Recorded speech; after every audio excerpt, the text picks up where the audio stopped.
माँ की emotional short story बटा मन की कहानी। दर्द भरी बटा मन के बेरमी कहानी। अपने पिता की मौत के बाद बेटे ने अपनी माँ को वृद्धाश्रम में छोड़ दिया और कभी कभार उससे मिलने चला जाता था। एक शाम से वृद्धाश्रम से फोन आया कि तुम्हारी माताजी की तबीयत बहुत खराब है, एक बार आकर उससे मिल लो। बेटा वृद्धाश्रम आया तो देखा कि माँ बहुत बीमार थी और शायद वो अपनी जिंदगी की आखिरी पड़ाव पर थी।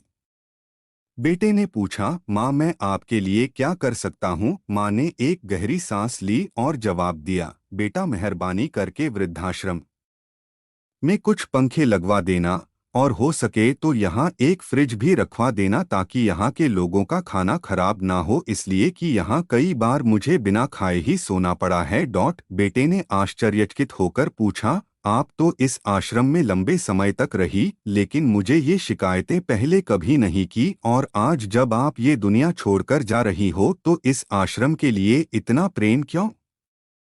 माँ ने जवाब दिया, बेटा वो इसलिए कि मैंने तो यहाँ रहते हुए गर्मी, भूख, दर्द सब कुछ बर्दाश्त कर लिया, लेकिन जब तुम्हारी औलाद तुम्हें यहाँ भेजेगी तो मुझे डर है कि तुम यह सब नहीं सह पाओगे। इसके बाद माँ ने ऐसे कई किस्से के बारे में बातें की जब उसने अपने बेटे के लिए धूप छांव नहीं देखी थी। एक माँ की हैसियत से अपनी पूरी जिम्मेदारी निभाई थी। बस इतना कहते कहते अचानक माँ की सांसें थम गई।